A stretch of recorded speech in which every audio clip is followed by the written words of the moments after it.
Hiya, fy enw yw Jorden Bowen ac dyma fy stori I am byw gyda Awtistiaeth. Roedd bywyd I yn eithaf diddorol fel plentyn. Roeddwn i'n really curious. Roedd yn eithaf anodd. Roeddwn i'n just yn byw tu mewn fy mhen, I fod yn onest. Os oeddwn I ddim yn deall rhywbeth, rather than just mynd, sorry, beth ti'n meddwl pryd ti'n dweud hwnna, roedd popeth yn just internalised a constantly yn sort of like cael sgwrs gyda fy hunain. Yr unig ffordd dwi'n gallu disgrifio fe fel running commentary 100 mile an hour. Wastad yn sort of like assess o popeth, assess o'r situations. Roeddwn I wastad yn cael really bad anxiety pryd oeddwn I mewn groups o pobl, gadael ysgol, mynd I coleg. Nes I cael sort of like un lecture dweud like, oh, you've got the reading and writing skills of someone who's like maybe in year 7. I was like, excuse me. So nes I dechrau y proses I cael diagnosis beginning of lockdown. Roeddwn I wedi cael stint eithaf anodd gyda mental health. Roeddwn i'n sort of like meddwl, well, mae angen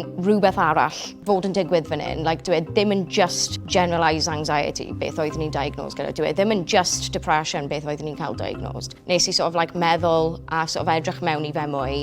Wnaeth ffrind fi, wyt ti erioed wedi meddwl am edrych mewn I awtistiaeth? Na, dwi ddim yn autistic. Na, dwi ddim yn hwnna. Like, byddwn I wedi gwybod hwnna. Like, the more I looked into it, the more it made sense. Probably am y tro cyntaf, nes I gweld fy hunain. Sort of like, I saw myself, like, in black and white. Ond nes I cael y referral ac roedden nhw wedi sort of anfon massive sort of like questionnaire amdano dy hunain. Wnaethon nhw cael like Zoom meeting gyda fi a roedd yna'n fel 3 awr. 3 awr ar Zoom pryd ti'n cael ADHD a awtistiaeth yn really anodd.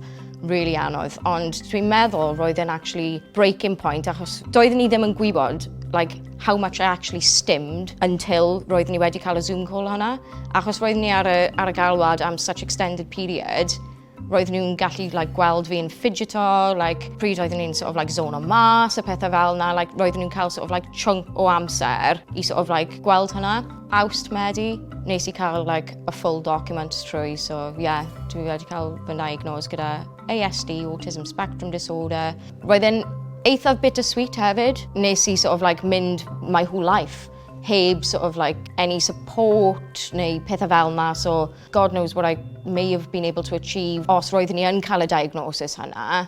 Like, dwi'n actually like meddwl fod fy awtistiaeth I yn like bach o superpower. Yeah, mae na traits dwi yn actually really caru, hyd yn oed os mae rai yn stressful. Dwi yn sort of like meddwl it is a part of me, like mae yn part of fi. Like mae'n absolutely yn adio I fy personoliaeth. I fi, pryd dwi mewn drag, mae fy persona drag yn literally jawed unleashed. Does na ddim loads o support. Mae na, obviously ti'n cael like eich local charities, pethau fel na. Mae na like cwbl o sort of like online things. Does na ddim loads. Like dwi'n really yn ffeindio like fy support o fy ffrindiau. Like dwi wedi cwrdd â ffrindiau sydd yn absolutely just like yn cymryd fi am fi. Like they accept me for who I am. Dwi'n really trio sort of like bod yn advocate I pobl gyda awtistiaeth, I normaleiddio fe. Ac I dangos rhan arall o'r spectrum, achos mae yn spectrum, ti'n gwybod? Like, does na ddim un person gyda awtistiaeth yr same. No, dyw'r mental health system ddim yn funded digon. So many pobl yn mynd o dan y radar ac yn misdiagnosed gyda pethau. So efallai dyn nhw ddim yn cael y support gywir. Mae pobl yn dechrau sort of like symud mas o'r like old thinking a pethau fel yna, ond such a long way to go. Does na ddim spaces I pobl gyda awtistiaeth I mynd mas, I socialise-o. Even just os nhw eisiau mynd siopa, experience normal quotation mark, shopping without all of the sensory stuff that goes on. Just more awareness. Hyd yn oed at like the types of autism. Achos mae pobl dal yn sort of like dweud I fi, ti ddim yn edrych yn autistic. Dwi'n gwybod rhywun autistic, mae fy nephew yn autistic a you know, dwi ddim fel ti, like, efallai ti'n cael already like a diagnosis o depression neu anxiety a mae yna cwpl o pethau sydd ddim yn adio lan, like, you know, the sensory stuff, goleuadau, skin sensitivity os ti'n, like, just mynd ar-lein, cael look a siarad gyda pobl yn y cymuned achos mwyafrif o'r amser, they're more than happy to help. Nawr dwi yn cael fy diagnosis, mae wedi agor lan y space I pobl deall fi mwy.